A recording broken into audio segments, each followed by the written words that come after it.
सीधे सहारनपुर लेकर चलते हैं, जहां पर अखिलेश यादव एक जनसभा को संबोधित कर रहे हैं कि आय दोगुनी हो जाएगी। हम जो पैदावार करेंगे उसकी आय दोगुनी होगी। पिछले चुनाव में एक वादा किया गया कि आय दोगुनी किसानों की होगी। आज हिसाब किताब लगाओ, किसान भाई और उनके बेटों, यहां किसान भी हैं, उनके बेटे भी हैं। हिसाब किताब लगाओ, बताओ हिसाब किताब में हम लोग कहां खड़े हैं? कहां खड़े हैं हम लोग हिसाब किताब में? कौन सी चीज महंगी नहीं हो गई? अभी तो हमारे गन्ने का हिसाब नहीं मांगा है।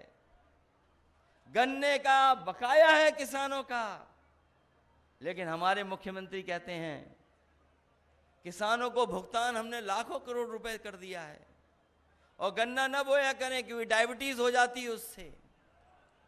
हमारे ऐसे मुख्यमंत्री हैं, वो भुगतान तो बता रहे हैं कि इतना भुगतान हो गया, लेकिन हमारे गन्ने के किसान भाई जानते हैं कि अभी भी 4000 करोड़ से ज्यादा किसानों के गन्ने का बकाया है। खेतों में गन्ना खड़ा, पिछले साल का भुगतान नहीं। यहां धान नहीं होता, कम धान होता है, लेकिन जिस इलाके में गाड़ी से कुचला गया किसानों को, वो धान का इलाका है। धान की कीमत क्या सरकार ने तय की? 1000 रुपया कुंटल नहीं बेच पा रहा हमारा किसान। 1000 रुपया भी नहीं बिक रहा किसान का।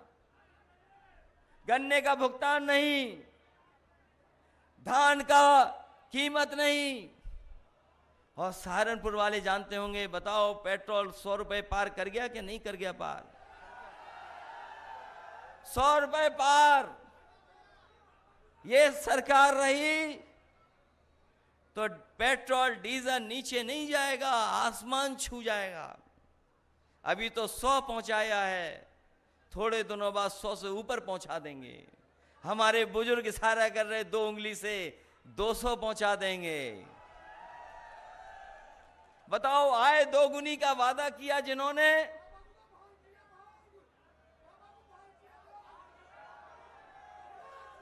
वो वाली बात बाद में होगी, अभी नहीं। आसमान छू रही महंगाई। कहां से शुरू हुआ था डीजल पेट्रोल, कहां पहुंचा दिया? डीजल पेट्रोल की कीमत क्या थी और आज कीमत कहां पहुंचा दी डीजल पेट्रोल की? यही हिसाब किताब नहीं। बताओ, जो आप बाजार से कीटनाशक दवाइयां खरीद रहे हैं, डीएपी खरीदते हैं, खाद खरीद रहे, और खाद जब नापोगे, जब तौलोगे, तो बताओ खाद में, बोरी में चोरी हो गई कि नहीं हो गई चोरी? जहां कीमत बढ़ा दी, जहां कीमत बढ़ी है, वहीं बोरी से कुछ निकाल लिया है।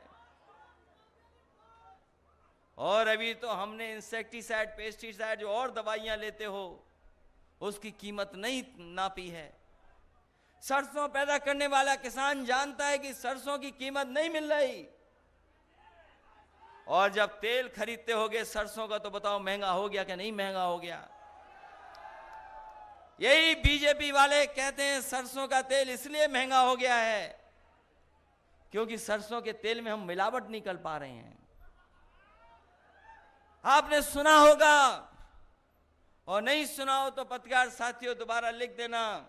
भारतीय जनता पार्टी के मंत्री जी ने कहा, उनसे पूछा कि आज सरसों के तेल की कीमत क्यों बढ़ गई?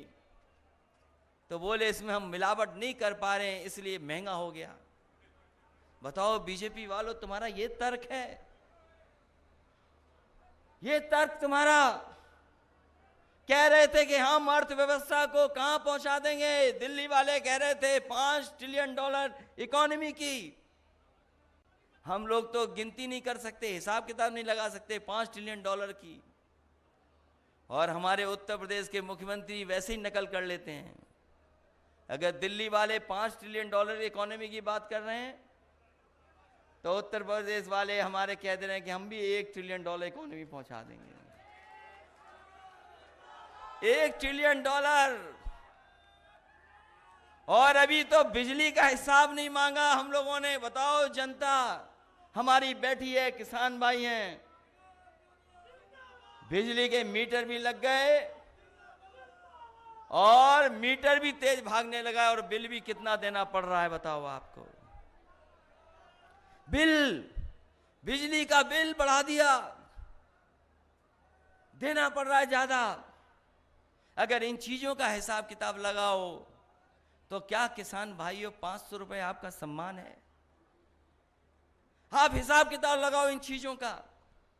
क्या 500 रुपया महीना जो आपको मिल रहा है वो कोई सम्मान है आपका? ये सम्मान नहीं दे रहे हैं। ये चुनाव से पहले जब आपके अकाउंट में पैसा भेज देते हैं, ये गरीब किसानों को धोखा देने का काम कर रहे हैं। क्योंकि अकाउंट में जब पैसा आ जाता तो हमारा किसान भाई सोचता है चलो कुछ तो आ गया, कुछ तो हमारी मदद हो गई। ये धोखा दे रहे हैं। जब आप अपने पूरे साल का हिसाब किताब लगाओगे तो आप महसूस करोगे कि आपके साथ धोखा देने का काम भारतीय जनता पार्टी कर रही है। धोखा है। और जिस समय गरीबों को सबसे ज्यादा जरूरत थी, जिस समय गरीबों को सबसे ज्यादा जरूरत थी, उस समय भारतीय जनता पार्टी के लोगों ने हमारी गरीब जनता को अनाज छोड़ दिया। कैसे भूल जाओगे कोरोना? कैसे भूलोगे? बीमारी आई, लोगों ने अच्छा इंतजाम किया। सरकारें मदद करती नहीं गरीबों की, लेकिन ये सरकार ऐसी थी जिसने लाठी भी मारी और हमारी जनता को अनाथ भी छोड़ दिया। न जाने कितने लोगों की जान चली गई, न दवाई दे पाए, न अस्पताल में बेड दे पाए और न ही ऑक्सीजन का सिलेंडर दे पाए। लोग अपने आप भागते रहे। कोई सिलेंडर के लिए भाग रहा था, कोई अस्पताल में भर्ती कराने के लिए भाग रहा था, कोई लाइन लगा करके अस्पतालों में दवाई के लिए भाग रहा था। इस भारतीय जनता पार्टी ने गरीबों को अनाज छोड़ने का काम किया। न जाने कितने लोगों की जान चली गई, जाने चली गई, कोई परवाह सरकार ने नहीं की। और याद कीजिए वो तस्वीरें, आपने, हमने, सबने तस्वीरें देखी। हमारे देश का इतना अपमान कोई नहीं कर सकता था जितना भारतीय जनता पार्टी ने कोरोना के समय पर किया। हमारे गरीब लोगों के लिए दाह संस्कार के लिए लकड़ी नहीं दे पाए, और अगर कहीं दाह संस्कार हो भी रहा था, लोग जान न जाएं, उसको छिपाने के लिए टीन शेड लगाने का काम इसी सरकार के मुख्यमंत्री जी ने करने का काम किया।